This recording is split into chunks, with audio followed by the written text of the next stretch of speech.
الحمد للہ رب العالمین والصلاة والسلام علی سیدنا و نبینا محمد وآلہ وصحبہ اجمعین اما بعد فاعوذ باللہ من الشیطان الرجیم بسم اللہ الرحمن الرحیم ما کان لبشر ان یؤتیہ اللہ الکتاب والحکم والنبوۃ ثم یقول للناس کونوا عبادا لی من دون اللہ ولكن كونوا ربانيين بما كنتم تعلمون الكتاب وبما كنتم تدرسون۔ سامعین کرام، ایک دانا نے عربی زبان میں یہ بات کہی ہے، ان العزائم کفوها العظماء، کہ بڑے کاموں کے لیے بڑے آدمی درکار ہوتے ہیں۔ جتنا بڑا کام ہوتا ہے نا، اس کے لیے اتنا ہی بڑا اور عظیم انسان چاہیے۔ معمولی لوگوں کی ہمت ہی نہیں ہوتی کہ وہ کام کر سکے، وہ تو حوصلہ ہی نہیں کر سکتے، اور اگر کوئی پھنسا پھنسایا کر بھی گزرے تو اس کو وہ اہمیت اور عظمت نہیں نصیب ہوتی جو کسی انسان عظیم کے کرنے سے ہوتی ہے۔ معمولی آدمی میرے جیسا کہیں پھنس کر کوئی بہادری کا کام بھی کر دے، کہاں چرچا ہوگا، مگر عظیم آدمی جب کوئی کارنامہ سر انجام دیتا ہے تو وہ پھر مٹ نہیں سکتا، وہ ہمیشہ کے لیے زندہ ہو جاتا ہے۔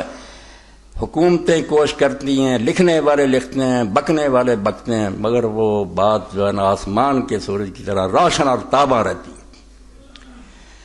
اب اسلامی تاریخ میں جب ایک ایسا موڑ آیا، انحراف آیا، ہم بدقسمتی سے شخصیات کے پیچھے پڑ جاتے ہیں کہ کوئی شراب پیتا تھا، یہ بات نہیں، اصولی تبدیلی تھی جس کی وجہ سے پوری امت کہتی ہے کہ یہ دور خلافت راشدہ تھا، یہ اس کے بعد ملوکیت کا دور شروع ہوا۔ یہ ایک لفظ کی بات نہیں ہے، اور جو بیچارے یہ کوشش کرتے ہیں کہ ملک بھی کوئی بات نہیں، وہ جاہل ہے۔ لغت میں ملک جو ہے وہ الگ بات ہے، اصطلاح میں ملک جو ہے وہ اور بات ہے۔ اللہ کے رسول نے جب فرمایا صلی اللہ علیہ وسلم کی خلافت 30 سال ہے، اس کے بعد ملک نزول ظالم بادشاہ، تو اس کو آپ ڈیفینڈ نہیں کر سکتے، اس کی نہ طرفداری کریں، اس میں کسی کی قسمت کا فیصلہ نہیں، جنت کا نہ دوزخ کا۔ دیکھنا یہ کہ تبدیلی کیا ہوئی جس کی وجہ سے اللہ کے رسول علیہ السلام نے فرمایا یہاں تک جو نظام ہوگا والا منہاج النبوت، نبی علیہ السلام کے طریقہ پر ہوگا۔ اس کے بعد جو دور آئے گا وہ ملوکیت کا ہوگا، بادشاہوں جیسا طریقہ۔ وہ کافر نہیں ہو جائیں گے، کلمہ ہی پڑھیں گے، ملک فتح کریں گے، مسجدیں بنائیں گے، حج کریں گے، سب کچھ ہوتا رہے گا، مگر ان کا طرز حکومت اسلامی نہیں ہوگا۔ یہ تبدیلی ہے جو بہت بڑی تبدیلی۔ آپ یقین جانیں، میں نے جو قرآن و سنت پڑھا اور علماء کی کتابیں، میں سمجھتا ہوں یہ دین کی بنیاد کی تبدیلی، چھوٹا جرم نہیں ہے، بالکل دین بدل گیا۔ اب جن لوگوں کی نگاہ میں اسلام ایک مذہب ہے کہ نماز ہے، روزہ ہے، حج اور زکوٰۃ ہے، وہ بیچارے کیا سمجھیں کہ دین میں کیا تبدیلی۔ ان کے لیے تو ہندو آ جائے، سکھ آ جائے، نماز روزے کی اجازت رہے تو علامہ اقبال رحمۃ اللہ علیہ کی بات، ملا کو جو ہے ہند میں سجدے کی اجازت، نادان یہ سمجھتا ہے اسلام ہے آزاد۔ اس بیچارے کو کیا پتا کہ کیا ہو گیا، کیا قیامت اسلام پر گزری۔ 30 سال کے بعد جو دور شروع ہوا اس میں کیا تبدیلی ہوئی جس کی وجہ سے ایک عظیم آدمی کی ضرورت پڑی کہ بڑا آدمی اٹھے جو امت میں محترم ہو، لوگ اس کا ادب کرتے ہوں، لوگ جانتے ہوں کہ یہ کون ہے۔ تو اس تبدیلی کا مقابلہ کرنے کے لیے جو شخص اٹھا، ٹھیک ہے وہ جانتا تھا کہ اس کو میں بدل نہیں سکتا، جس پٹری پر یہ گاڑی چل پڑی ہے میں زبردست انجن کے سامنے کھڑا ہو جاؤں گا تو کچلا ہی جاؤں گا۔ اس نے اپنے باپ کا انجام بھی دیکھا تھا کہ جب وہ پوری سلطنت کا مالک تھا، مسلمانوں کا متفقہ خلیفہ تھا، اس وقت صرف ایک صوبے نے بغاوت کر کے اس کو اپنی چالاکیوں سے ناکام کر دیا۔ آخر میں وہ روتا ہوا دنیا سے گیا حضرت علی علیہ السلام، اور حضرت حسن بے بس ہو گئے۔ ان کے ساتھیوں کو رشوت دے کر، لالچ دے کر غدار بنا دیا گیا۔ انہیں پتہ چل گیا کہ سارے میرے دشمن، یہ مجھے گرفتار کرانا چاہتے ہیں، کوئی میرے سے پاس آ رہے، وہ بھی چھوڑ کر مدینہ چلے گئے۔ اب حسین رضی اللہ عنہ کو 20 سال کے شکنجے کے بعد کون آدمی ملنے تھے جو اس کو بدل سکتے؟ بدلنے کی بات نہیں تھی، مگر یہ اختلافی نوٹ، احتجاج، یہ سب کچھ غیر اسلامی ہو رہا ہے، یہ اسلام نہیں ہے۔ مسلمان جو ہیں جو کر رہے ہیں یہ ان کا عمل ہے، یہ امر المسلمین ہے، اسلام نہیں، جو اللہ رسول نے بتایا وہ نہیں۔ اور اس جہاد کا یہ نتیجہ ہے کہ اب ساری دنیا اسلام، وہ اہل الحدیث ہوں، اہل فقہ ہوں، شیعہ ہوں، سب متفق ہے کہ حضرت معاویہ رضی اللہ عنہ سے جو طرز حکومت شروع ہوا وہ مثالی اسلامی حکومت نہیں ہے، وہ اسلام کا نمونہ نہیں، مسلمان بادشاہوں کا طریقہ، خزانے بڑھے گئے، محل بنے، مسجدیں بنی، سب کچھ ہوتا رہا، مگر دین کی روح جو تھی وہ ختم ہو گئی۔ دین کی روح کیا؟ لا الہ الا اللہ۔ لا الہ الا اللہ کیا؟ جس کے بارے میں علامہ اقبال فرماتے ہیں بہر حق در خاک و خوں غلطی داس پس میں لا الہ گردی راز، کہ حضرت حسین رضی اللہ عنہ کو جو لوگوں نے کہا کہ وہ لا الہ الا اللہ کی بنیاد بن گیا، کیوں؟ لا الہ تو پہلے بھی پڑھتے تھے، وہ لوگ بھی پڑھتے تھے، نمازیں پڑھ رہے تھے، جماعتیں ہو رہی تھیں۔ لا الہ الا اللہ کی حقیقت کیا ہے کہ کوئی انسان دوسرے انسان کو اپنا غلام نہیں بنا سکتا۔ ترجمہ یہ ہے جو ہے نا، قبروں کو نہ پوجو مد نہ منگو، یہ توحید کا بہت چھوٹا سا حصہ ہے۔ اور میں نے سید ابوبکر غزنوی رحمۃ اللہ علیہ سے سنا، وہ ماموں کانن کے جلسہ میں خطاب کر رہے تھے، انہوں نے کہا حدیثوں تمہاری بس توحید جو ہے وہ مردوں سے متعلق ہے، مردے مدد نہیں کرتے۔ آپ جانتے ہیں کہ مردے ہمارا کیا بگاڑ سکتے ہیں؟ وہ تو بیوقوف لوگ پوچھتے ہیں۔ یہ زندہ خداؤں کو تم چیلنج کرتے ہو جن کے پاس جیلیں ہیں، پھانسیاں ہیں، کڑیاں ہیں، کوڑے ہیں، ان کی کبھی بات نہیں کرتے۔ یہ توحید بالکل تم نے گم کر دی، حالانکہ پوری سورہ نساء میں اسی شرک کا بیان ہے، حق میں رہتا ہوا کہ کوئی انسان اپنے قانون ملک میں جاری کرنا شروع کر دے، بندہ ہوتے ہوئے وہ لوگوں کو اپنے قانونوں کا پابند بنائے۔ یہ ہے وہ غلامی، عبدیت، جس کو ختم کرنے کے لیے نبی رسول اللہ ہے۔ یہ آیت جو میں نے پڑھی نا سورہ آل عمران کی، اس میں اللہ کہتا ہے عام لوگ تو کجا رہے، حکمران اور مولوی اور پیر، نبی تک کو حق نہیں کہ اللہ اس کو کتاب اور حکم اور نبوت دے اور وہ لوگوں کو کہے میرے بندے بن جاؤ، غلام بنا دے، نہیں بنا سکتے۔ پیغمبر کو حق نہیں کہ وہ لوگوں کو اپنا غلام بنائے، غلام صرف اللہ کے اندر، کسی کے غلام نہیں۔ تو یہ غلامی کا دور شروع ہوا، لوگوں کو لالچ کے ذریعے اور خوف کے ذریعے غلام بنا دیا گیا۔ پہل شروع ہو گئی تھی، نمونہ اس کا یزید کے دور میں بھی سامنے آ گیا کہ تابعین منافق ہو گئے، یعنی طمع اور خوف نے امت کو اس راستے سے ہٹا دیا جو اللہ کے رسول اللہ علیہ وسلم نے اور خلفائے راشدین نے دیا تھا، کہ ایک معمولی عورت اٹھ کر مجمع میں کہہ دیتی کہ عمر تم غلط کہہ رہے ہو، اور عمر کی مجال نہیں تھی کہ اس کو کہ بیٹھ جا، مطمئن کرنا پڑتا تھا، اور کئی مرتبہ ماننا پڑتا تھا کہ عورت نے ٹھیک کہا، مرد غلطی کھا گیا۔ یہ حریت تھی، آزادی تھی۔ معمولی آدمی کہہ دیتا تھا مجمع میں کہ لا نسمع ولا نطیع، امیر المومنین کہتے ہیں لوگوں میری بات سنو مانو، آدمی کھڑا ہو گیا، نہ سنیں گے نہ مانیں گے۔ کیوں؟ جو چادریں مال غنیمت میں آئی ہیں وہ اتنی چھوٹی ہیں کہ میرے جیسے آدمی کی قمیص نہیں بنتی، آپ اتنے لمبے ترنگے، آپ نے قمیص پہن رکھی، اگر دو لی ہیں آپ خائن اور بددیانت، خلیفہ نہیں بن سکتے۔ تو امیر المومنین بیٹے کو اشارہ کرتے ہیں، عبداللہ کھڑے ہوتے ہیں، کہتے چچا جی آپ نے ٹھیک کہا، میرے حصہ میں جو چادر تھی وہ میں نے اپنا بادی کو دے۔ اس نے کہا آپ بات کرو، سنیں گے مانیں۔ یہ حریت تھی، آزادی جو اللہ کے رسول نے عطا کی تھی۔ یہ لوگ کافر نہیں ہوئے، نہ کلمہ چھوڑ گئے، شاید جنت میں اونچے مقاموں پر بیٹھے ہوں، جیسے محدثین کہتے ہیں کہ ہم جن راویوں کا بیان کرتے ہیں کہ یہ کذاب ہیں، یہ جھوٹے ہیں، ان میں سے کئی جنت میں بیٹھے ہوں گے، مگر ہم کیا کریں کہ دین کو بچانے کے لیے، سنت کو بچانے کے لیے ہمیں نشاندہی کرنی پڑتی ہے کہ یہ راوی جھوٹا، جنت دوزخ کا یہ معاملہ نہیں۔ یہ بحث کو الجھا دیتے ہیں لوگ کہ آپ کیوں کرتے ہیں، وہ بخشا گیا، ہمیں تکلیف ہے بخشا گیا۔ ہم تو رو رہے ہیں کہ وہ حریت، وہ آزادی جو اللہ کے رسول نے دی تھی، اور اس سے بڑا تحفہ کوئی نہیں تھا کہ انسان آزاد ہو گئے تھے۔ بڑے کو بڑے آدمی کو کہتے تھے کہ اس بات پر ہمیں مطمئن کرو، مطمئن کرنا پڑتا تھا۔ مگر یہ بات کیا ہوئی؟ علامہ اقبال کی زبان میں سنا، یہ انحراف، یہ موڑ خدا کے لیے سمجھو اور دوبارہ لوٹو اس خلافت کی طرف، ورنہ تمہاری بگڑی نہیں ساری۔ جب تک یہ ملوکیت رہے گی، 1400 سال آ رہی ہے مسلمان ملکوں میں، ان کے ہوتے ہوئے دین نہیں آئے گا، مذہب چلتا رہے گا۔ یہ لوگ عمرے کریں گے، مدینہ شریف حکمران جائیں گے، اور کبھی کبھی صوفیوں کی محفل کرا دیں گے، کبھی کوئی مدرسے کو امداد کر دیں گے۔ یہ ڈھونگ ہمیشہ ملوک مچاتے رہیں، ایسا کرتے رہیں کہ لوگ بیوقوف بنے رہیں، مگر اصل دین جو ہے نا کہ امت آزاد ہو، سب مساوی ہوں، اسی کٹہرے میں میں کھڑا ہوں، اسی میں صدر مملکت کھڑا، اور قاضی فیصلہ کرے کہ یہ حق پر ہے اور آپ حکمران غلط۔ یہ آزادی تھی جو اللہ کے رسول نے دی، مگر یہ چھین لی نا۔ کیوں خلافت رشتہ قرآن کو سیخ، حریت را زہر اندر کام۔ آپ کس کو رو رہے ہیں کہ حضرت معاویہ رضی؟ یہ تو بات ہی نہیں۔ بات تو ہے کہ جو عقیدہ توحید رسول نے دیا تھا کہ لوگ کسی کے غلام نہیں ہیں، صرف اللہ کے غلام ہیں۔ جو حکمران ہے وہ ان سے بڑھ کر اللہ کا غلام ہے. یہ اگر حکم کی نافرمانی بھی کریں یا دین کی اطاعت میں کوتاہی کریں کوئی بات نہیں، حکمران کو ان سے بڑھ کر خدا کا غلام ہونا چاہیے. مگر ہوا یہ کیوں خلافت رشتہ قرآن گسیخ، خلافت نے حکومت نے قرآن سے اپنا تعلق توڑ لیا. یہ سیکولرزم آ گیا، لبرلزم. نماز رہی، روزے رہے، سب کچھ ہوتا رہا، جہاد کے نام پر جہاد بھی ہوتے رہے، مگر پبلک کو کہہ دیا کہ آپ عبادت کی حد تک آزاد ہیں، مسجدوں میں اللہ کریں، حکومت کے معاملات میں آپ دخل نہیں دے سکتے. ہماری مرضی ہوگی، جو چاہے گا قانون مانیں گے، جو چاہے گا بے شک قرآن و سنت میں ہوگا چھوڑ دیں. میرے پچھلے خطبات آپ لوگوں کے سامنے ہونے چاہیے جن میں بالکل صحیح حدیث گورنر نے حضرت معاویہ کے سامنے پیش کی کہ آپ کیا حکم دے رہے ہیں. قرآن میں تو انہوں نے کہا حاکم میں ہوں یا آپ، نہیں مانا قرآن و سنت کو. اس لیے اس موڑ کو خدا کے لیے سمجھیں کہ بہت بڑا موڑ امت، اور جو بھگت رہے ہیں اب کہ ہر مسلمان ملک میں ایسا ہی ملک بیٹھا ہوا جو اپنی مرضی کر رہا، اور بذات خود وہ یہی سمجھتا ہے کہ میں دین کا خیر خواہ ہوں، امت کے مفاد کے لیے کروں. وہ کب کہتے ہیں ہم امت کے غدار؟ مگر دین کو انہوں نے پش دے، حکومت کی حد تک انہوں نے بالکل بے دخل کر دیا. اگر کوئی بات مانی ہے تو ان کی پسند کی چیز مان لی، دین سمجھ کر نہیں مانی.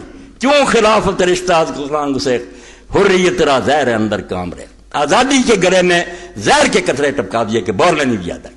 اور وقت آ گیا تھوڑے سال بعد، لوگوں کو نظر نہیں آتا تھا، حسین کو تو نظر آتا تھا.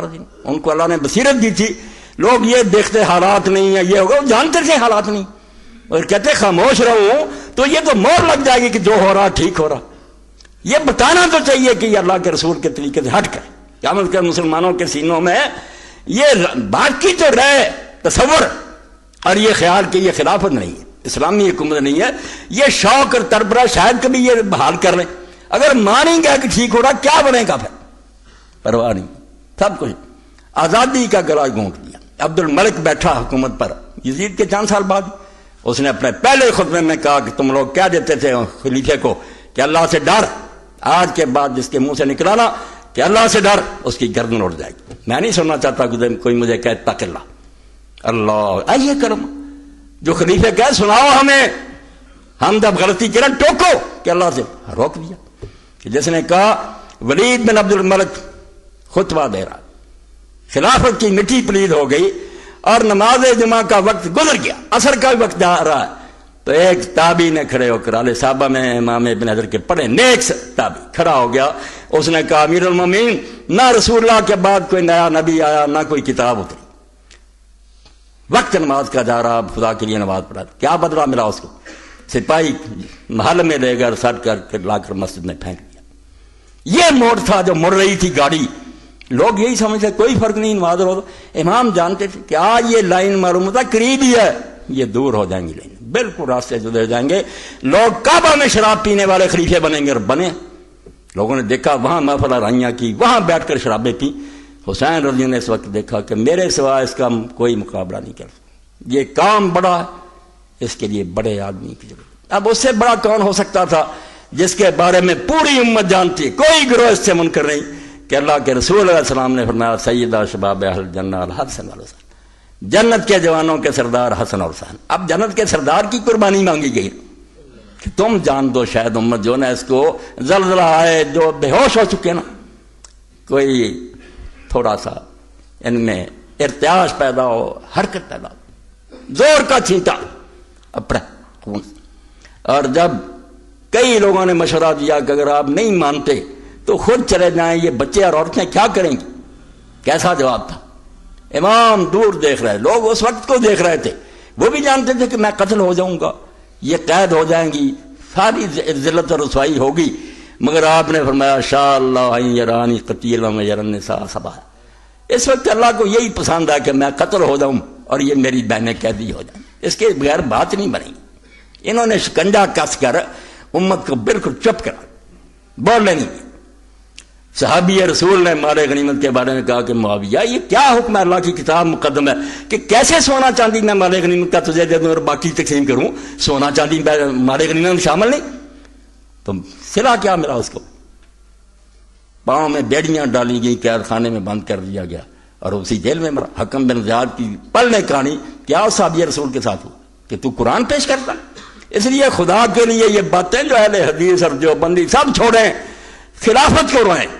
امام حسین کو دنیا نہیں رو رہی، جنہوں لوگ شہید ہوتے ہیں ان کو درجہ ملتا، مگر امت کے ساتھ جو سانحہ گزرا کہ گلا کونٹ دیا امت کا، بولنے نہیں دیا۔ یہ آپ یزید کے بارے میں یہ فتح الباری سے پڑھتا ہوں، صحیح بخاری ہے، کیا وقت آ گیا، وہ امت جو عمر کو ٹھوک دیتی تھی رضی اللہ، یزید کے سامنے سچ کہنے سے چھوڑ گئی۔ کیوں نہیں تم سمجھتے یار ظلم یہ ہو رہا تھا، میں نہیں کہتا وہ شراب پیتا تھا، جو کرتا ہوگا، مگر اس سے مجھے کوئی دلچسپی نہیں۔ حضرت معاویہ نہیں پیتی تھے مگر اس سے بڑے مجرم، انہوں نے کیوں یہ موڑ موڑا، کیوں امت کو غلامی میں جکڑ دیا؟ تو یزید کے بارے میں یہ صحیح بخاری کتاب دیکھیں آپ، اس میں باب ہے اس کا کہ بادشاہ کی تعریف کرنا، یعنی خوشامد جو ملوکیت کا نتیجہ، کہ ظالم جب بیٹھ جاتے ہیں اور ان کا فرمان ہی قانون ہوتا ہے، کوئی عدالت نہیں، کوئی فیصلہ نہیں، عدالتیں کہتی رہتی ہیں کہ یہ جشن نہیں ہوگا، وہ کہتے ہیں ہوگا، سب چیز جیسے چپ کر دیتے۔ یہ امت جس کو حق جھوٹی تعریف نہیں کرنی، با ما یکرہ من صلاح السلطان وَإِذَا خَرَجَ قَالَ غَيْرَ ذَلِكَ، پہلی صدی چند سال کیا بنا امت کا کہ بادشاہ کے پاس جاتے ہیں اور باتیں کرتے ہیں، باہر نکلتے ہیں اور نہیں، امت منافق بن، معمولی بندے نہیں، تابعین اور چوٹی کے لوگ۔ چنانچہ حضرت عبداللہ بن عمر رضی اللہ عنہ سے لوگوں نے کہا 7178 نمبر ہے اس حدیث کا، اور کتاب الاحکام کا باب 27 نمبر ہے، عنوان یہ ہے ما یکرہ من صلاۃ۔ مسلمان ایسے ہو گئے جو حق کہتے تھے، ہاں جھوٹ بولنے لگے، خوشامدیں کرنے لگے۔ قال اناس لابن عمر انا ندخل على سلطاننا ونقول لهم بخلاف ما نتكلم۔ حضرت عبداللہ بن عمر سے کہا کہ ہم اپنے سلطان کے پاس جاتے ہیں تو ان کو ایسی باتیں کہتے ہیں جو اصل میں ہم ان کو نہیں صحیح سمجھتے، جب نکلتے رہے خاجنا، جب ان کے پاس سے باہر آتے ہیں تو اور باتیں کرتے ہیں، ان کے منہ پر کہتے ہیں تم حق کرتے ہو، یہ صحیح ہے، درست ہے۔ جیسے خوشامد یہ ملوکیت کا لازمہ ہے، جہاں ایک فرد کی بادشاہی ہوگی وہاں خوشامدی لوگ پیدا ہو جائیں گے، وہ سمجھتے کہ اس کو راضی رکھنے سے الو سیدھا ہوگا، ورنہ نہیں۔ آپ دیکھ رہے ہیں، میں مثال نہیں نام دے کر دوں گا، آپ کے تو سب کے سامنے فوراً پرندے اڑ کر اسٹانی پر جا بیٹھتے ہیں۔ کالا کن نعدھا نفاقا، تو عبداللہ بن عمر نے کہا ہم تو اس کو منافقت شمار کرتے تھے، رسول اللہ نے جو دین دیا تھا اس میں تو منافقت تھی، یہ کہ بادشاہ کے پاس اور کرو اور بعد میں یہ کون تھا، اس کی بھی تشریح نیچے امام ابن حجر رحمۃ اللہ نے فرما دی۔ وواقع عند ابن ابی شیبہ من طریق ابی شاسا قال دخل قوم علی ابن عمر فواقعوا فی ابن معاویہ۔ اور پتہ تو سب کو تھا، یہ کہتے ہیں نہیں اگر حسین سچا تھا لوگ نہ بولو، لوگ بولتے تھے مگر سامنے نہیں بول سکتے تھے، حسین سامنے بولا، ورنہ جیسے امام ابن کثیر رحمۃ اللہ علیہ فرماتے ہیں امت کا ایک شخص بھی ایسا نہیں تھا جو یزید کو حسین کے مقابلہ میں اچھا سمجھتا، صرف دولت امویہ جو تھی دشمن تھی اس کی، ورنہ مسلمانوں کے سینہ میں اس کی محبت موجود تھی، سب جان۔ اس لیے عظیم انسان کو نکلنا پڑا، جنت کے جوانوں کے سردار کو، اور میں آپ تک پہنچا دوں جو حسین کا دشمن ہے وہ رسول کا دشمن ہے۔ اللہ کے رسول علیہ السلام نے فرمایا، ابو ہریرہ رضی اللہ عنہ روایت کرتے ہیں، مسند احمد ہے، مستدرک ہے، صاف فرمایا من احب الحسن والحسین فقد احبنی، جو حسن اور حسین سے پیار کرتا وہ مجھ سے پیار کرتا، وہ من ابغضہما فقد ابغضنی، جس کے سینے میں ان سے دشمنی ہے وہ میرا دشمن ہے، رسول کا دشمن ہے، یہ رسول سے الگ نہیں ہے۔ اور آپ صحیح بخاری میں فضائل اہل بیت میں پڑھیں، ظاہر میں بھی اللہ نے ان کو اپنے نانا کی طرح بنایا تھا، سچ مجھ تھے بھی وہی اور صاف، مگر شکل بھی یہی تھی کہ عبداللہ ابن عباس رضی اللہ عنہ سے ایک شخص نے کہا میں نے رسول اللہ کو خواب میں دیکھا، آپ نے فرمایا حلیہ بیان کر، اس نے کہا بے حسن ابن علی جو ہے نا بالکل ان کے مشابہ تھے، آپ نے فرمایا تو نے واقعی رسول اللہ کو دیکھا، صحیح بات ہے کہ حسن سر سے پاؤں تک رسول اللہ کے مشابہ تھے۔ اور جب عبید اللہ بن زیاد کا امام بخاری ترمذی لکھتے ہیں نامراد، اس کا دربار تھا اور وہ حضرت حسین رضی اللہ عنہ کی ناک پر چھڑی مار رہا تھا اور کہتا کیا حسن ہے اس میں، لوگ کہتے ہیں بڑا حسین ہے، تو حضرت انس نے کہا اللہ کی قسم حسین اللہ کے رسول کے سر سے پاؤں تک مشابہ تھا، یہ تانا دے رہا ہے اگر یہ حسین نہیں جو رسول اللہ سے مشابہ رہا ہے تو اور کون حسین ہو؟ تو لوگوں نے یہ سب کچھ دیکھا، یہ حضرت حسین سے کوئی چھپا ہوا نہیں تھا، مگر وہ جانتے تھے کہ اگر چپ رہے ہیں تو یہی ہوگا کہ بڑے بڑے علماء جو ہے نا وہ خوشامدی بن جائیں گے، منافق ہو جائیں گے، باہر کچھ کہیں گے اندر کچھ، تو لوگ گئے فواقعوا فی یزید ابن معاویہ، تو عبداللہ بن عمر رضی اللہ عنہ کے پاس انہوں نے یزید کو بہت برا بلا کہا، فقارات تقولون ھذا فی وجوہہم، تو آپ نے فرمایا کہ تم ان کے منہ پر بھی یہ کہتے ہو، یہ اسلام ہے دین تو کہتا کٹ دو حق کو، یہ اللہ کے رسول اور خلفاء نے اس مگر بعد میں نہیں رہنے دیا. میں کیا کروں اور دوسرے کا گھر مار مار کر لوگوں کو کر دیا، کچھ کو لالچ دیا. جیسے اسی کتاب الفتن میں آپ پڑھیں امام ابن حجر فرماتے ہیں لاکھ لاکھ روپیہ عبد الرحمن بن ابی بکر کو بھیجا، عبداللہ بن عمر کو بھیجا کہ لاکھ لاکھ لے لو اور یزید کی بیعت کر لو. انہوں نے کہا ہمارا دین پھر بہت سستا ہو گیا. لالچ بھی اس نے دینا شروع کیا. خدا کے لیے حدیثیں دیکھیں، تاریخ کو آگ لگائیں، یہ سب تاریخیں لکھ رہے ہیں مجلے اور دوسرے، وہی تبری جو جھوٹیاں اٹھائے پھرتے ہیں. بے آپ حدیث کی کتابیں کیوں نہیں پڑھتے کہ دین پر کیا قیامت گزر رہی تھی؟ اس کا ذکر نہیں کرتے تم لوگ؟ اللہ کا خوف نہیں تمہارے دلوں میں؟ تو انہوں نے کہا نہیں، ان کے منہ پر تھے بل نمدحہم ونثنی علیہم، ان کی تعریف کرتے ہیں، ان کی مزاح کرتے ہیں. اب دیکھیں یہ منافقت ہے یا نہیں؟ اب سارے کر رہے ہیں، کوئی وزیر اطلاعات ہے، کوئی کر رہا ہے، وہ جانتے ہیں کہ سب جھوٹ ہے، مگر نہیں، ملوکیت جو ہے یہ وہ کرواتی ہے بادشاہ کو خوش کرنے کے لیے. تو دوسری روایت میں بھی وہ بھی لکھی کہ اتیت ابن عمر فقلت ان نجلس ائمتنا هؤلاء فيتكلمون في شيء نعلم ان الحق غير فنصدق.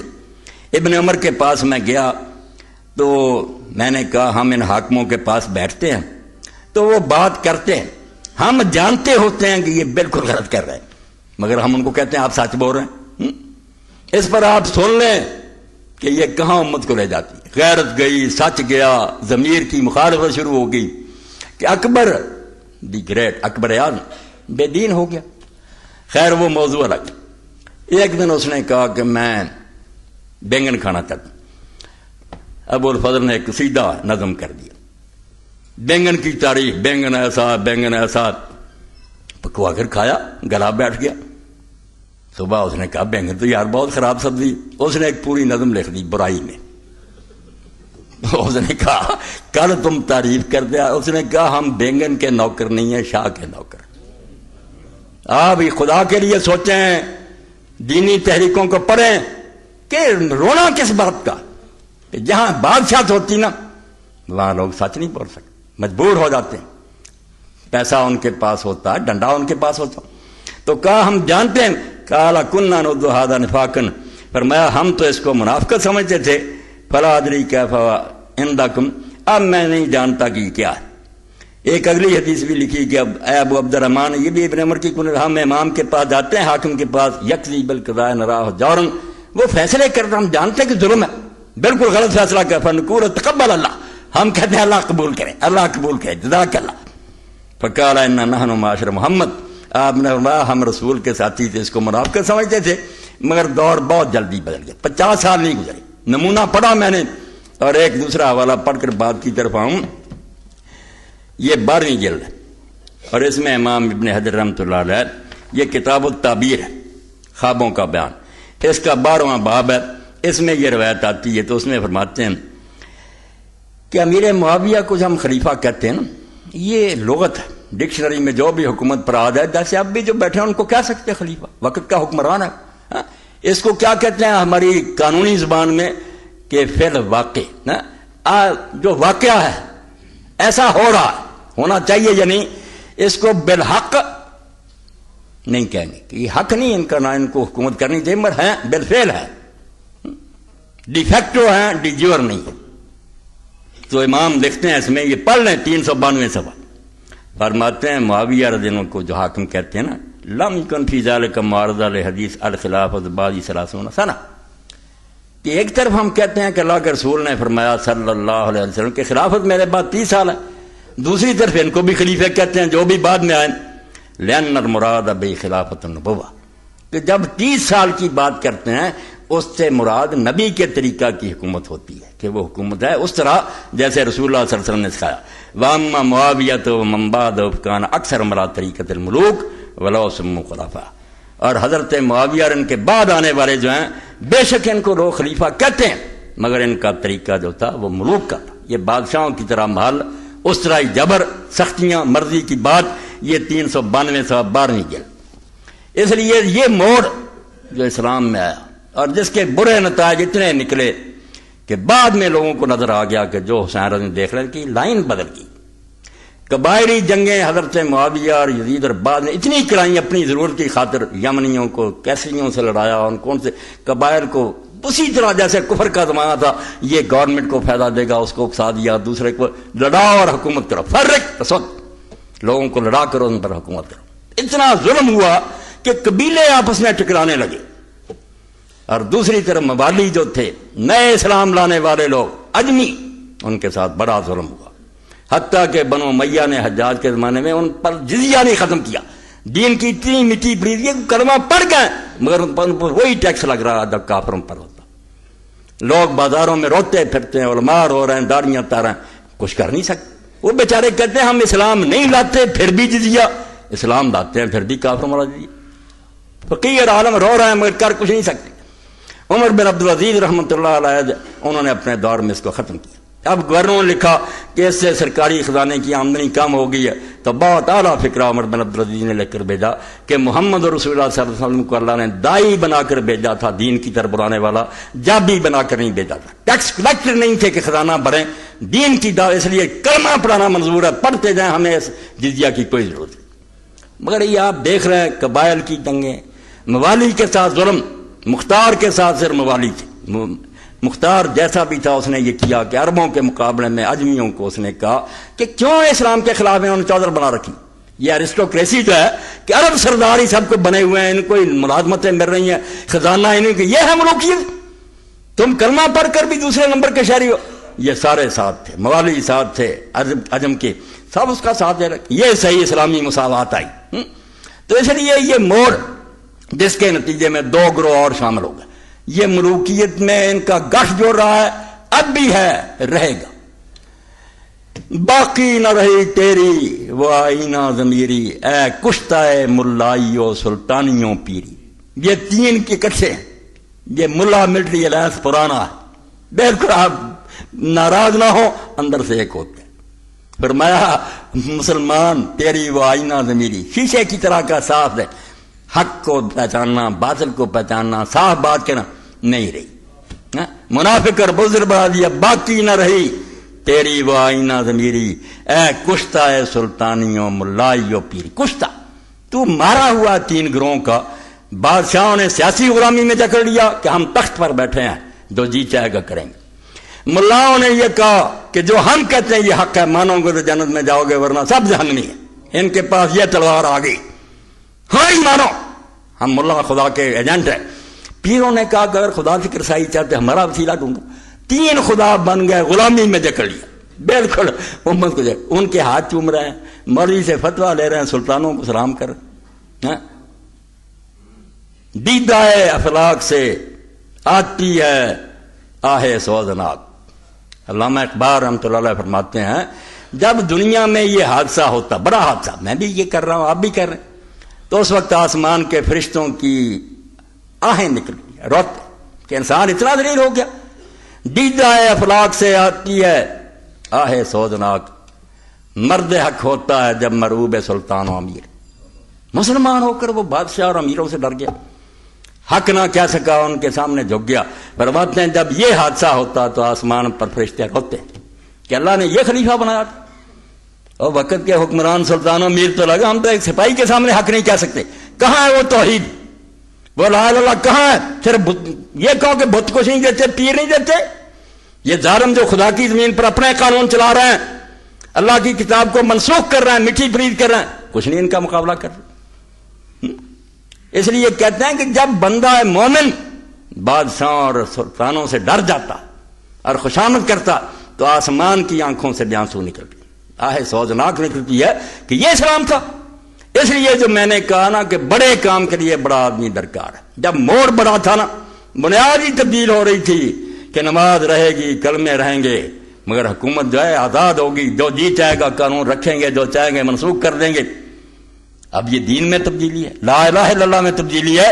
جن کا لا الہ یہی ہے کہ سجدہ نہ کرو گے، ان کو کیا پتا کہ کیا فکر ہے بھائی، کیوں ایک انسان خدا بن گیا، کیوں اپنے قانون جاری کر رہا ہے، طاغوت۔ اس وقت فرماتے ہیں پھر وہ اٹھا جب قرآن سے تعلق حکومت نے توڑ لیا، آزادی کا گلا گھونٹ دیا، تو کون اٹھا پھر؟ عظیم خاصتاں سر جلوائے خیر الامم، کیوں صحاب قبلہ باراں در کے۔ پھر وہ اٹھا جیسے قبلہ کی طرف سے بادل آتا، رحمت کی بارش لے کر آیا۔ اس نے کہا لوگ چپ ہو گئے، ہو رہے ان کا کیا بگڑا، یہ تو امتی سے حضور کو مانتے تھے، دین میں اگر تبدیلی ہو کیا ہے، وقت گزارتے رہیں گے، وظیفے ملتے رہیں گے، کعبہ میں یہ طواف کرتے رہیں گے، مگر یہ اللہ کا دین جو ہے اس کو بالکل انہوں نے جو کارنر کر لیا، کون اس کا روکے گا؟ یہ لکھا تو جانا چاہیے، اور اب شاہ ولی اللہ رحمۃ اللہ علیہ کی کتاب ازالۃ الخفا پڑھ کر یہ کرنا چاہیے کہ 1300 سال کی تاریخ جو ہے نا امر المسلمین الگ کرنا چاہیے۔ شبلی کی طرح یہ نہیں کرنا چاہیے کہ مسلمان بادشاہوں کے کارناموں کو ڈیفینڈ کریں، یہ شرک ہے۔ ہمیں کیا، ہم کافروں سے بڑھ کر کہیں گے کہ یہ ڈاکو تھے، کیوں دوسروں کے علاقوں میں جاتے تھے؟ جب نظام نہیں بدلنا تھا کیا حق تھا انہیں دوسرے علاقوں میں جانے کا؟ یہ جہاد نہیں، فساد ہے۔ ہم ان خلیفوں کا دفاع کریں گے جن کا مقصد یہ تھا کہ ہم حکومت کے تخت پر بیٹھ کر فقیر رہیں، درویش پھٹے کپڑے ایک پائی نہیں غلط استعمال کریں گے۔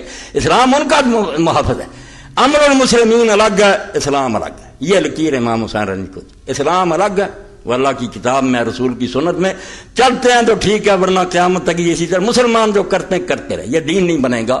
شکر ہے انہوں نے بچا لیا، اور اب ایک فقیہ آپ نہیں مجھے بتا سکتے اہل سنت میں یار جو کبھی حوالہ دیتا ہو کہ یہ حضرت معاویہ نے فیصلہ کیا تھا، یہ سنت کوئی نہیں کہتا۔ ان کو خلیفہ راشد نہیں مانا گیا کہ مسلمان تھے، ٹھیک ہے کوئی نہیں۔ اور جو کہتے ہیں اجتہاد تھا، کیا کروں، حوالے تو اتنے عمر گزر گئی میری اس مسئلہ کو سمجھتے، مگر دو تو میں ریکارڈ کرانا چاہتا ہوں کہ جنہوں نے یہ بہانہ بنا رکھا ہر جرم کے لیے کہ یہ اجتہاد تھا، یعنی اجتہاد عجب ہے کہ جو جرم کرو کیا دے اجتہادی غلطی، وہ بھی نیک نیت تھے، بالکل جھوٹ بولتے۔ یہ میرے ہاتھ میں بغیت الرائد فی شرح العقائد للشیخ الاجل العالم المجدد الدین نواب محمد صدیق الرسول خواہ والی بفال، ناشر ادارہ یا سنہ گرجاخ گجرانوالہ۔ اب اس میں دیکھو کہ نواب صاحب لکھتے ہیں یہ جو مذاق بنا رہی ہیں مولویوں نے کہ حضرت معاویہ نے جو کیا اجتہاد اور سب کچھ، فرماتے ہیں وہ ہر چیز مخالفات و محاربات واقع شدہ از راہ نزا در خلافت نہ بود بلکہ تعدیہ طرف معاویہ شد و جنگ او خالی از حمیت و نفسانیت نہ بودا وہیں کے گویند خطائے اتحادی بود پسند خاطر انصاف پسندانے 100 صفحہ اہل حدیثوں نے چھاپا، اہل حدیث امام جس کی وجہ سے اس ملک میں اہل حدیثیت پھیلی۔ فرماتے ہیں کہ لوگ جو کہتے ہیں نا کہ معاویہ رضی اللہ عنہ نے اجتہاد کیا، ایسی باتیں، جنگ او خالی از حمیت و نفسانیت نہ بودا، جو حضرت علی رضی کے ساتھ انہیں لڑائیاں لڑیں وہ نفسانیت کی غرض کی خاطر، کوئی دین نہیں۔ وہیں کے گویند خطائے اتحادی بود کردہ، اور جو کہتے ہیں کہ یہ اتحادی خطا تھی صرف غلطی ہو گئی ورنہ نہیں، پسند خاطر انصاف پسندانے، جنہیں بھی انصاف پسند جتنے لوگ ہیں جو دین کو صحیح طرح پڑھیں وہ کبھی نہیں اس بات کو مان سکتے۔ کون سا افسان تھا کہ فیصلہ کچھ کرو اور مجمع میں آ کر جھوٹ بولو عمرو بن العاص کی طرح، یہ قید اور خدا نہیں جیسے ابن کثیر کہتے ہیں، کون شریف آدمی کرے گا کہ بات کچھ طے کی اور مجمع میں آ کر کچھ جھوٹ بول دیا؟ یہ اگر شروع ہو جائے اتحاد تو کون سا گناہ رہ جائے گا؟ اس طرح مروان کے بارے میں لکھ دیا اسماعیلی نے کہ اس نے بھی حضرت طلحہ رضی اللہ عنہ کو شہید کیا، تو یہ اتحاد تھا۔ اس پر بھی امام محمد بن وزیر کہتے ہیں اگر اتحاد اتنا ہی تھا تو جتنے زانی چور ہے کوئی نہ کوئی بہانہ تو ان کے پاس ہوتا ہی ہے، کیا بنے گا دین کا پھر؟ اتحاد اتنا سستا۔ اور یہ بھی نواب صاحب کی دوسری کتاب ہے، یہ نایاب ہے کتاب میں، اس لیے بتا رہے، ہدایت السائل الی دلۃ المسائل 1292، چوٹی کے مسائل جو ان پر لوگوں نے پوچھا تھا، امام نے ان پر باتیں لکھی، بہت تحقیق کی اور فارسی میں ساری کتاب۔ تو اس میں بھی فرماتے ہیں کہ اس میں جو بات ہے نا کہ اجتہاد تھا اور یہ تھا، بالکل غلط باتیں ہیں، اجتہاد کا اس کے ساتھ کوئی تعلق نہیں۔ اچھا، اللہ اکبر۔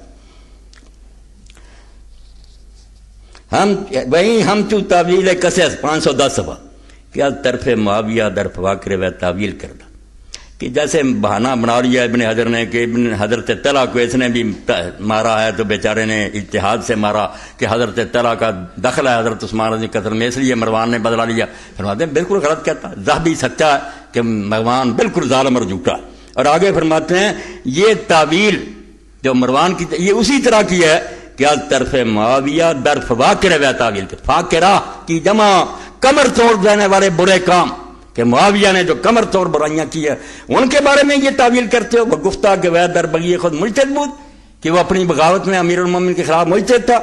وہ در عواسم نوشتہ و قدیہ طرف آر الرئیس بید میں امام المحاربین علی رضی معاویہ و جمی من تبغات علی ون صاحب الحق۔ وہ کتاب پڑھو، امام محمد بن علی الوزیر جو مجتہد اور مجدد تھے 8ویں صدی کے یمن میں اہل حدیثوں کے، وہ کہتا کہ سب کے سب اہل حدیث متفق ہے کہ یہ فقیہ بہانے بناتے ہیں کہ معاویہ سے غلطی ہوئی ورنہ ٹھیک تھا. کہتے ہیں سب متفق ہیں کہ جتنے علی سے لڑے ہیں معاویہ جو اس کے پیروں تھے سب باغی تھے اور حق حضرت علی کے پاس تھا. ان کے پاس کوئی بہانہ نہیں تھا، کوئی لالچ، نفسانیت سے سب کچھ کیا. اب امام حسین رضی اللہ عنہ کا یہ کارنامہ کہ ووٹ کھڑے ہوئے، سرخ رو عشق غیور از خون ہے، شوق یہ مصراز مضمون ہے. فرماتے ہو عشق اللہ کے لیے جان قربان کرنے کی کتاب جو ہے نا، یا اس کا چہرہ یہ سرخ روئی صرف حسین کے خون سے. وہ بھی چپ کر جاتا، مسلمانوں کا منہ سیاہ ہو جاتا کہ جب اتنی بڑی تبدیلی ہوتی سب گھروں میں گھس گئے. شوخی یہ مصراز مضمون ہے. اگر اس مضمون میں کوئی شوخی نظر آتی ہے، چمکتا ہوا نظر آتا، صرف امام حسین رضی اللہ عنہ کے خون سے. کیوں؟ بہریا شہزادہ خیر الملل دوش ختم المرسلین احمد. کہتے وہ ساری امتوں کا سردار، اللہ کا رسول اس کا کندھا سواری بنتا تھا حسین. نماز میں امام نسائی فرماتے ہیں حضور نے نماز لمبی کر دی، لوگوں نے سمجھا جان قبض ہو گئی.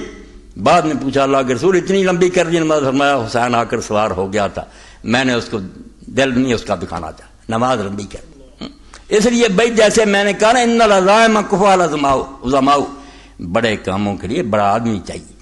کام بڑا تھا، جمی جمائی حکومت مشرق سے مغرب تک کھوڑ، کوئی بول نہیں سکتا تھا، گردنیں اڑتی تھیں. حجر بن عدی جیسے صحابی اور ان کے 6 ساتھی میدان مرج راہ میں جہاں حجر نہیں اللہ اکبر کا نعرہ بلند کیا، پتہ ہی اس نے کیا، وہیں بیچارے کی موت آ گئی. سامنے قبریں کھودی گئیں، جلاد کھڑے ہو گئے اور کہا بچ سکتے ہو صرف اس طرح بچ سکتے ہو کہ علی بن ابی طالب پر لعنت کرو. حجر نے کہا 90 سال محبت کی اور اب میں قبریں دیکھ کر لعنت کروں؟ کرو جو کرنا ہے، اور میں قیامت کے دن انہی خون آلود کپڑوں سے تیرے ساتھ ملوں گا، پلسرات پر سامنا ہوگا تیرا. اور نماز پڑھی 2 رکعت اجازت لے کر. اور حضرت امام محمد ابن سیرین کا لکھتے ہیں ابن قیم کہ لوگوں نے پوچھا جس کو سزائے موت دینی ہو یہ 2 رکعت پڑھے؟ انہوں نے کہا ہاں، 2 فاضل آدمی جو اسلام میں، خبیب حضور کے زمانے میں اور حضرت بن ابی معاویہ کے زمانے میں، انہوں دونوں نے نماز پڑھ کر جان دی ہے. اس لیے سنت تھا کیسا کرے. تو بھائی وقت آ گیا کہ کوئی بڑا آدمی اٹھے. اب اس سے بڑا کون ہو سکتا تھا جس کو سارے لوگ جانتے تھے؟ آپ دیکھتے ہیں کہ جو ظلم کر رہے تھے جانتے وہ بھی تھے. حضرت حسین رضی نے اونٹنی پر سوار ہو کر قرآن سامنے رکھ کر پہلے خطبہ دیا، گھوڑے پر سوار نہیں کیا، میدان جنگ میں امن کا پیغام دیا، اونٹ قرآن سامنے. فرمایا مجھے قتل کرنے سے پہلے سوچ تو لو کہ تم کر کیا رہے ہو. اب پوری زمین میں میرے سوا اللہ کے رسول کا نواسا کوئی ہے؟ میں وہ نہیں ہوں جس کو جا کر ابو سعید خدری اور سب سے پوچھو اللہ کے رسول نے کہا نہیں جنت کے جانا، کوئی نہیں مانی بات. پھر آپ نے فرمایا اب اونٹنی لے جاؤ، گھوڑا لاؤ. حجت تمام ہو گئی، اب جنگ کا سامان کریں جو ہوتا. کوئی پرواہ نہیں کی.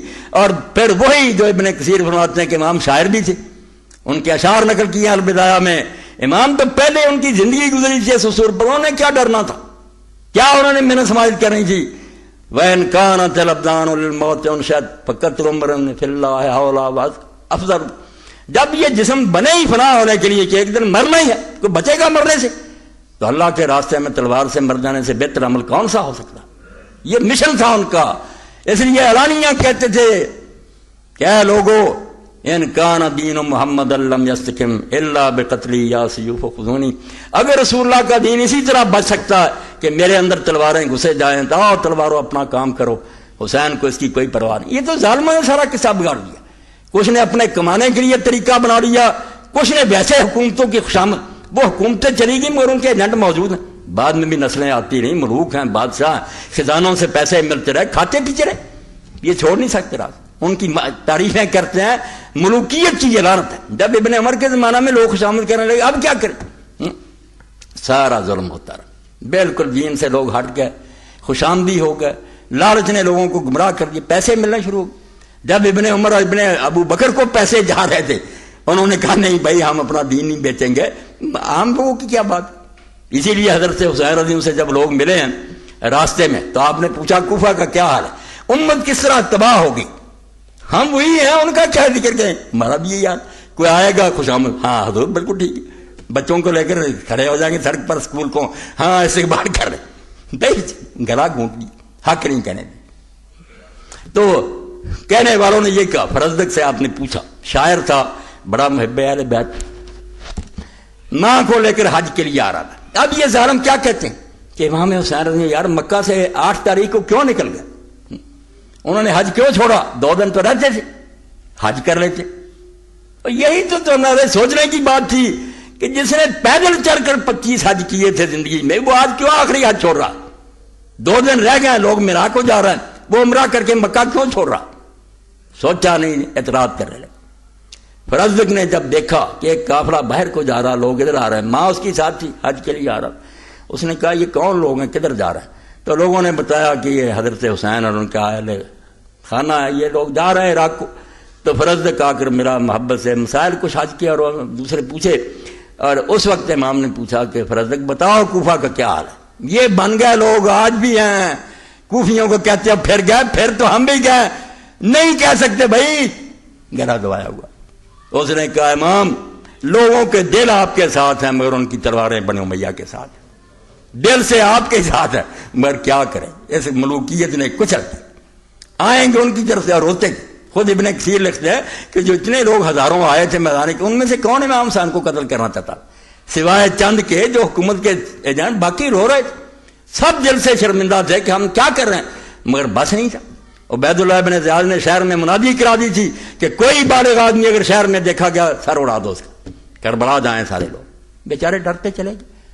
یہ ہے وہ ملوکیت. تو اب جب پوچھا کیا ہے، کہا لوگوں کے دل آپ کے ساتھ ہیں، تلواریں ان کے ساتھ. اب یہ ہزاروں جو ہے نا یہاں بھی تعریفیں کر رہے ہیں، پارٹیاں بنی فلان، ان کو رہتا پوچھو قرآن سر پر کہیں گے یار ملعون آدمی کیا کرے، نہیں کر سکتے. یہ ہے وہ لعنت ملوکیت کی جو مسلط ہو رہی ہے. سمجھو اس کو.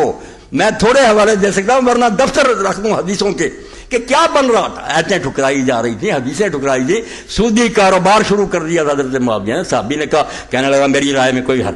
انہوں نے کہا او حدیث رسول اور تیری رائے، یہ صحاح سے دکھاؤں گا، میں یزید کی شراب کو روتا ہوں، میرے نزدیک یہ کوئی مسئلہ نہیں.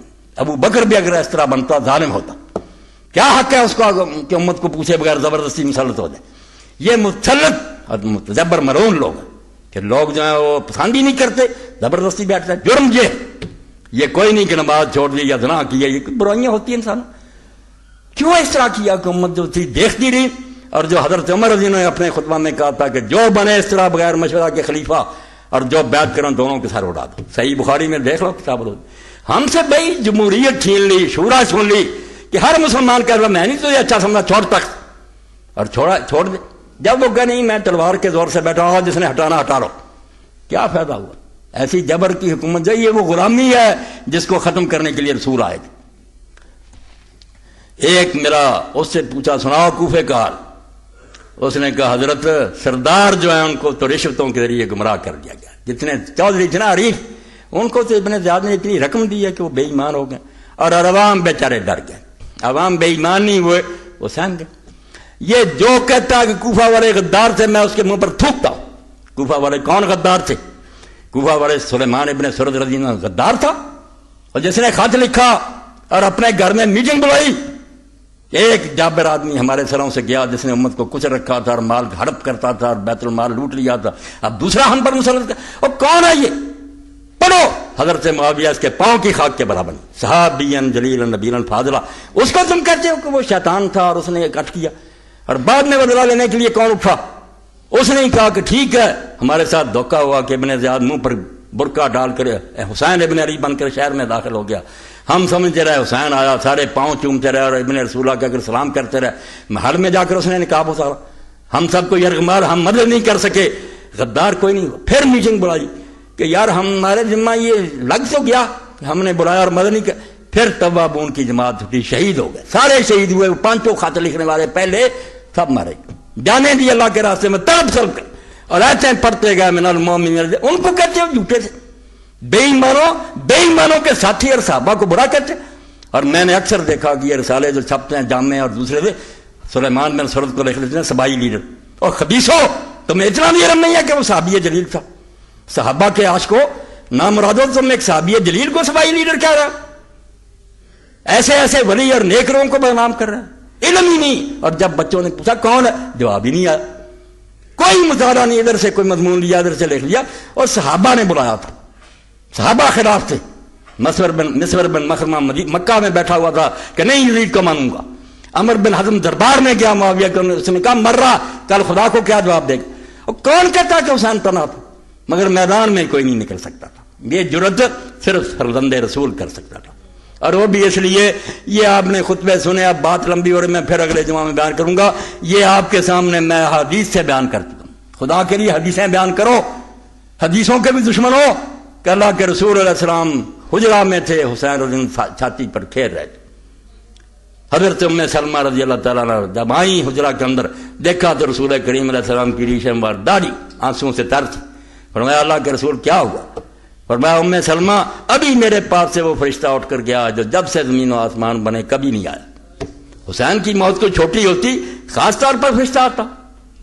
کن کی موت کی اطلاع دینے کے لیے خصوصی فرشتہ آیا؟ بتاؤ، کوئی صحابی بتاؤ، کوئی امام بتاؤ، کوئی نہیں.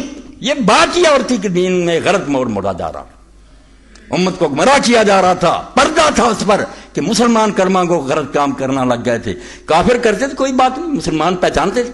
اب کلمہ کو بیٹھا ہو کر لوگ کہتے یار وہ نمازیں پڑھتا، بیت اللہ کی چھت پر چڑھتا، عمرے کرتا، بس دھوکہ. مدارس کی علماء کی کبھی کانفرنس ہوگی، علماء کانفرنس، مشائخ کانفرنس، دھوکہ. یہ سارا بیان پڑھوں گا کہ ملوکیت میں کیا ہو، مگر یہ اگلا خطبہ انشاءاللہ. تو حضرت حسین رضی اللہ عنہ دیکھا کہ اگر میں خاموش رہوں تو یہ تصدیق ہو جائے گی کہ سب ٹھیک ہی ہو رہا. یہ ٹھیک نہیں ہونا چاہیے، یہ بتا دوں کہ غلط ہو رہا. اللہ کے رسول کے طریقہ سے انحراف ہو گیا، ہٹ گئے ہیں لوگ. تو بہت سوں کو رشوت دی گئی، کچھ ڈر گئے. کوفہ والے مقابلہ کیا. اب جو کہتا ہے کوفہ سارا، آپ جانتے ہیں فیصل آباد سارا ہے میرے خیال کا، کچھ میرے خیال کے، کچھ ملوکوں کے خیال کے بھی لوگ ہر طرح کے. کوفہ میں یزید کے بھی حامی بہت تھے. انہوں نے خط لکھا تھا جب حضرت نعمان بن بشیر رضی اللہ عنہ گورنر تھے، صحابی تھے، انہوں نے حضرت مسلم پر سختی نہیں کی. انہوں نے کہا کیا سختی کروں یار، لوگوں کی جو رائے بے شک منظم ہوتے رہے، جب تک وہ ہنگامہ نہیں کرتے میں کیوں کوئی سختی کروں. نیک آدمی تھا، پہلا فرزند تھا جو مدینہ میں حضور کے جانے کے بعد پیدا ہوا. مہاجروں میں سے حضرت عبداللہ بن زبیر پیدا ہوا، وہ بھی مسلمانوں کے ہاتھ سے مارا گیا. مکہ میں مارا انہوں بنو امیہ نے، پھر درخت پر لٹکا دیا گیا. یہ مسلم شریف میں پڑھ لیں. اس کا حشر یہ ہوا اور اللہ اکبر کے نعرے لگائے یزیدی فوجوں نے اور حجاج نے. تو اس وقت عبداللہ بن عمر نے کہا ایک اللہ اکبر وہ تھا جس دن یہ عبداللہ پیدا ہوا تو مدینہ میں اللہ اکبر کہا گیا، کیونکہ یہودیوں نے کہہ دیا تھا ہم نے جادو کر دیا، مسلمانوں کے اولاد نہیں ہوگی. عبداللہ پیدا ہوا، حضور کے پاس لائے، آپ نے تحنیک کی، ہاتھ پر ہاتھ پھیرا.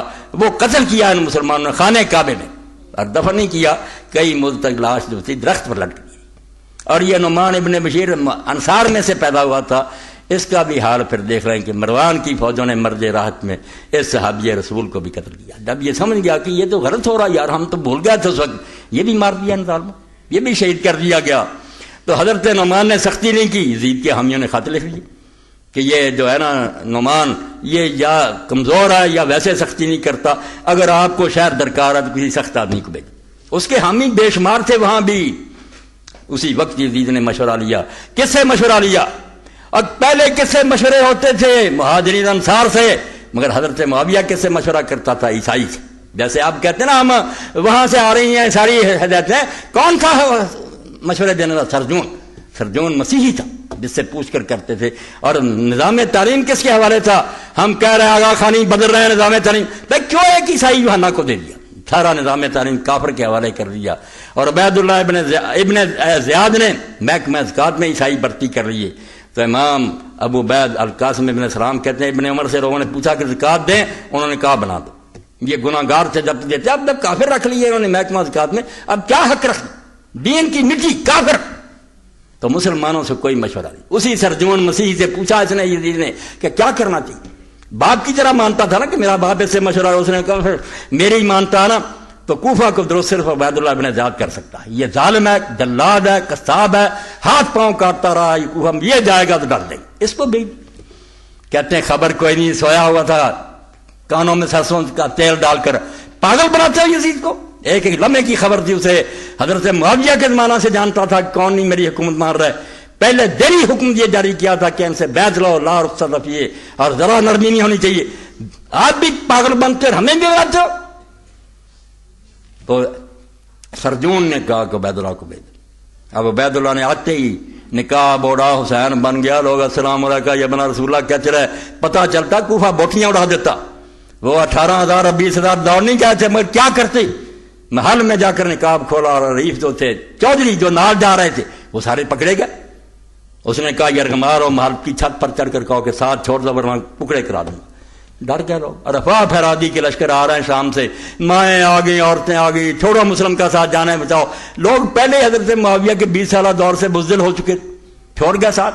ورنہ جب شکنجہ ذرا ڈھیلا ہوا, اس عبید اللہ ابن زیاد کو بھی انہیں کوفیوں نے مارا, شمر کو مارا, عمر بن سعد کو مارا. مختار کے ساتھ یہی کوفی تھے. کوئی نہ ہر کوفی لا یوفی کیا کرو, بے بس ہو, کوئی پیش نہیں گئی. ورنہ سلیمان ابن سرد کو کہتے ہو, سید بن نجوہ فزاری کو کہتے ہو, ایسے ایسے اولیاء اور حدیث کے راوی.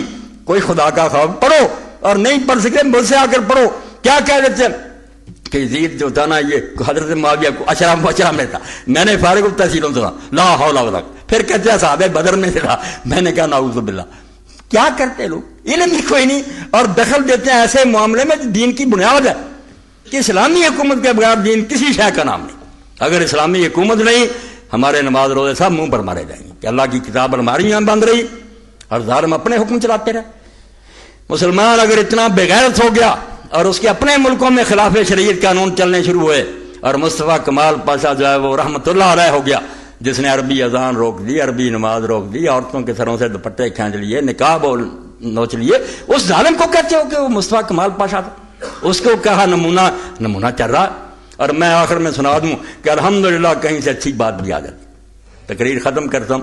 میں نے پڑھا, دل خوش ہوا کہ انگلینڈ میں پولیس افسر ایک عورت, پولیس میں بھرتی, مگر حجاب, مسلمان, نقاب, حجاب.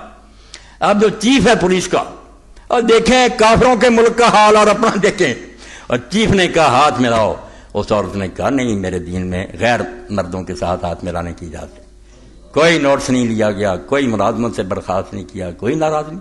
ہاں, اور بھائی جب تم بکتے ہو کہ آزادی ہر شخص جو پسند ہے اس کو کرے, تو کہاں جاتی ہے تمہاری پسند کے؟ تم, وہ کہتی میں نے برقع لینا, تم کہتے نہیں چھیننا, آزادی ہے. تمہارے طریقے کے مطابق بدماشیاں کرے پھر ٹھیک ہے. وہ بیچاری کہتی میرا دین اجازت, میں نے اپنا, اس کو پھر وہ بھی کرنے نہیں کرنے. اس عورت نے صاف کہا چیف سے کہ میرا دین اجازت نہیں دیتا کہ میں کسی غیر مرد سے ہاتھ ملاؤں. شاباش, کیسا اچھا واقع. اور دوسرا سن لیں, جو کہتے ہیں نہیں عقل انسانی کافی حجات کے, بالکل جھوٹ بول. عقل 1100 بیس بنا لیتی. یہ وکیل آپ کے پاس عقل مند نہیں, پڑھے لکھے, جھوٹ بولنے کے لیے بڑے بہانے آتے. مجرموں کو بری کرا دیتے ہیں, بری لوگوں کو مجرم بنا دیتے ہیں. عقل کیا کر سکتی؟ کچھ نہیں. اب دہلی میں کیا کیا کہ لڑکیوں کے مدرسے کے لیے استاد مرد رکھے. یہ خبر پڑھیں اور دین کی طرف آ جاؤ خدا کے بندو, ورنہ مچھی پتھر چاٹ کر واپس لوٹے کوئی فائدہ نہیں. دھکے کھا کر جاؤ گے. دین جو ہے یہ صراط مستقیم. اب مرد رکھے گئے لڑکیوں کو پڑھانے کے لیے. ہندوستان کی بات کراؤ, بدکاریاں بہت ہیں. استادوں نے چھیڑ چھاڑ کی, لڑکیوں کے ساتھ جنسی تجاوز کیا. حکومت ہندوستان نے آرڈر جاری کر دیا کہ لڑکیوں کے اسکولوں میں استاد مرد نہیں رکھے جا رہے. بھائی یہی بات تو دین کہتا. کیوں تمہیں عقل نہیں آتی؟ کہتے ہیں نہیں مرد عورت کی کوئی بات نہیں, اکٹھے رہے. اور یار یہاں سے اوپر کہہ رہے ہو, بدماش ہو تم, یا جان بوجھ کر جھوٹ بول رہے.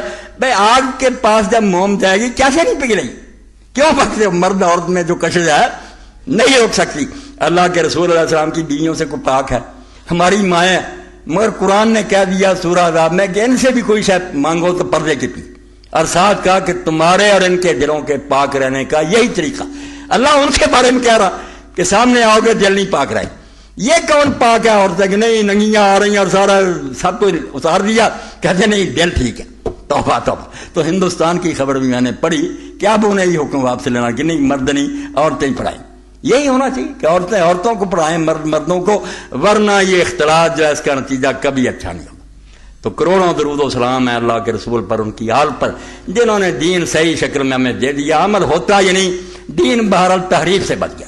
لکھا پڑا وہ ٹھیک ٹھاک ہے کہ یہ صحیح اسلامی حکومت ہے, یہ غلط ہے, کرتے رہے, زبردستی بیٹھے رہے. مگر ان کا کچھ بگاڑ نہیں سکتے, تو اپنی نمازوں میں دعاؤں میں برات کرتے کہ اللہ ہم ان سے لا تعلق ہے, ہمارا ان کے ساتھ کوئی تعلق نہیں. اگر کوئی عذاب ان پر آئے تو ہمیں ان میں شامل نہ کرنا, ہم دل سے ان پر راضی نہیں ہیں. اگر ہم بے بس کر دیے گئے 1400 سال سے تو یہ ظالموں کا تسلط ہے, اور ہمیں تیری رحمت سے امید ہے کہ یہ دور ہمیشہ نہیں رہے گا. تیرا وعدہ ہے کہ اگر میں لوگوں کو ایک دوسرے کے ذریعے دفاع نہ کرتا رہتا تو زمین فساد سے بھر جاتی. انشاءاللہ تو ہم گناہ گاروں کی خبر لے گا اور کسی دن ان ظالموں کو عبرتناک انجام جو ہے وہ نصیب ہوگا اور اہل اسلام کو ٹھنڈک نصیب ہوگی. ورنہ ایک دور تو جو پوری امت مانتی ہے کہ فاطمہ کی اولاد سے رضی اللہ تعالیٰ عنہ ایک بچہ آئے گا جس کے بارے میں حضور نے فرمایا کہ زمین ظلم اور بے انصافی سے بری ہوگی، یمل اور رضا قسطوں وعدلہ، وہ اس کو عدل اور انصاف سے بھر دے گا. اب والے امام المہدی تو پوری امت مانتی ہے، وہ دور آنا ہے، آ کر رہنا ہے، آئے گا انشاءاللہ. جیسے سورج نکلتا ہے اسی طرح یہ بات سچی ہوگی. ٹھیک ہے ہمارے کرتوتوں کی وجہ سے اگر ہمیں کوئی سزا مل رہی ہے تو ہمارا اپنا جرم ہے، اللہ ظالم نہیں ہے، وہ بے رحم نہیں، ہماری ایک کیے کی پاداش ہے. ہمیں توبہ کرنی چاہیے اور کم از کم یہ کرنا چاہیے کہ ہر بندہ اپنی قنوت میں اور نمازوں میں اور دعاؤں میں یہ کہتا رہے کہ یا اللہ یہ مسلمان حکمران جو کر رہے ہیں ہمارے بھائی ہیں، انہیں ہدایت دے دے، اور اگر نہیں تو ان کی بجائے ہمیں وہ دیندار بندے دے جو اللہ رسول کی اطاعت کو اپنے لیے فرض سمجھیں. وآخر دعوانا الحمدللہ رب العالمین وصلی اللہ تعالی علی خیر خلقہ سیدنا مولانا محمد وآلہ وصحبہ اجمعین.